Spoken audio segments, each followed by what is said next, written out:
143 today. Your thoughts influence your relationships. Your thoughts influence your relationships.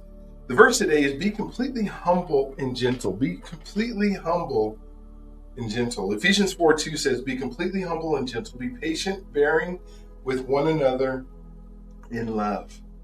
God help my thinking strengthen my relationships. Today I get the opportunity to have 20 speakers that are coming onto my event today.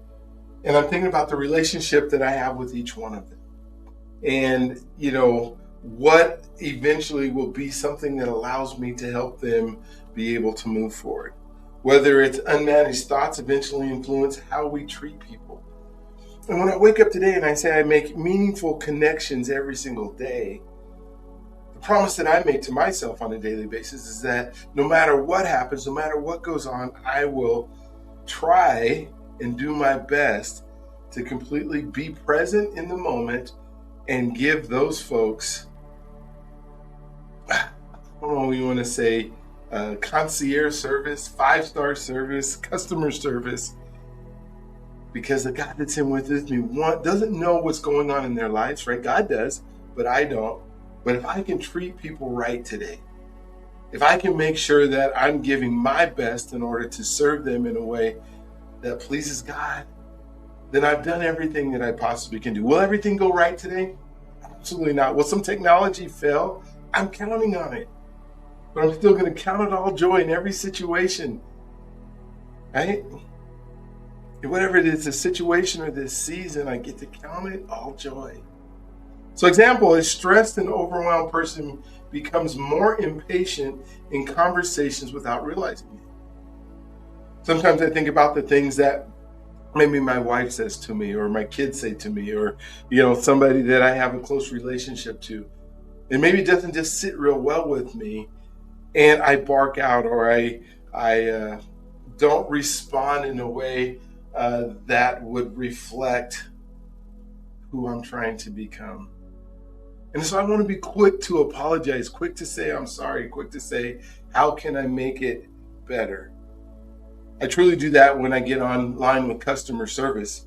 I don't know if you've ever had that situation where a customer service, I guess one of the hardest things for me is when they read how they're going to help me in some kind of, they try to read it and, it's not what I'm asking. They're not listening to my questions and I just want to bark out with them. And so when I notice that when my mind is overwhelmed, distracted, or anxious, it eventually shows up in my relationships. Yesterday, I did a podcast with a gentleman from California who has had some medical issues where I guess the mold got into his nervous system and he has to get platelets all the time.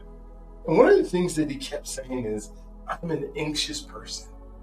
I'm an anxious person. I'm an anxious. He spoke that into existence as if he needed to be anxious all the time.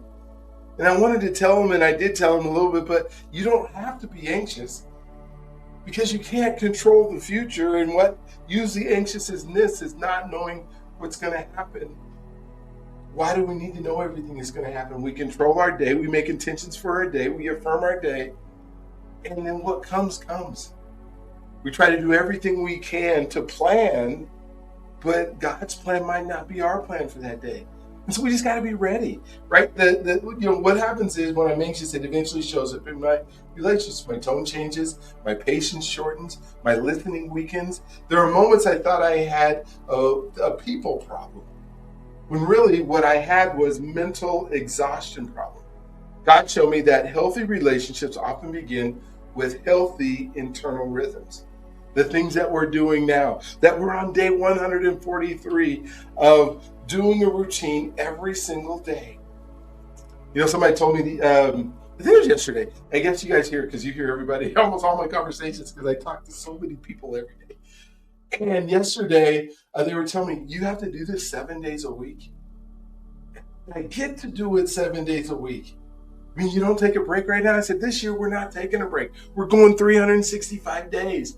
And then I realized, I remember when my grandpa had a dairy and we would go and I asked him, Grandpa, do you have to milk these cows every day? He said, twice a day, every day. And there's so many people that are in a country that have, careers, the things that they have to do it every day. We get spoiled by having these weekends off and expecting holidays and all these wonderful things. And I just want to, I'm thinking, wait a minute, if I can't do something for 365 days in a row, another person can get up twice a day and go spend 2 hours a day milking cows or in the dairy doing that kind of stuff and don't get any breaks.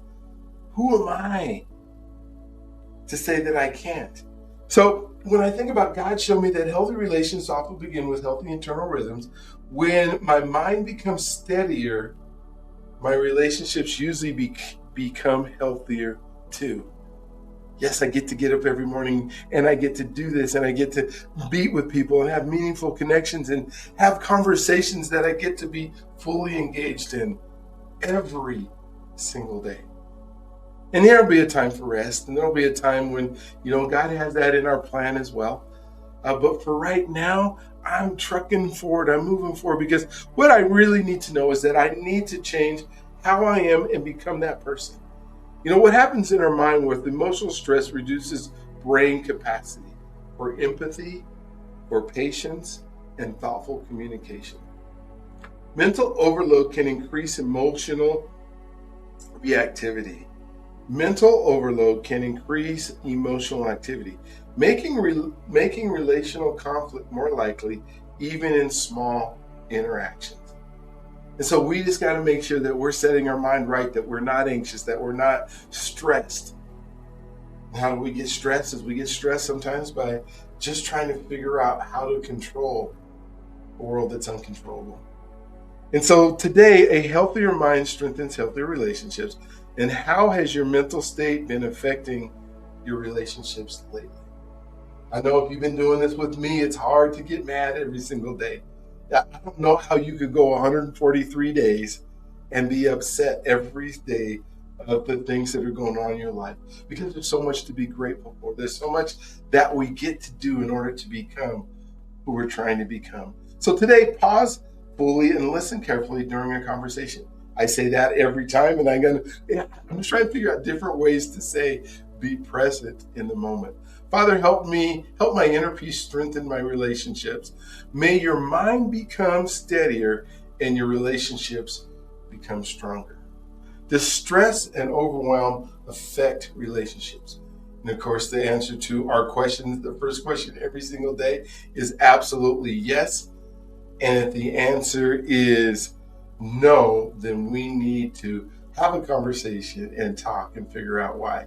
Why is patience harder during mental exhaustion? Why is patience harder? And I think you have to determine that for yourself. For you, why is it so hard? What helps relationships feel healthier?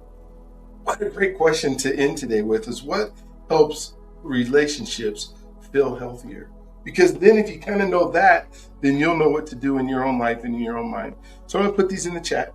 Hopefully you will you'll revisit them someday. If you ever revisit this devotion, I'm sure this devotion will turn into a book at the end of our 365 days, where you'll be able to ask these questions once again. Let's move into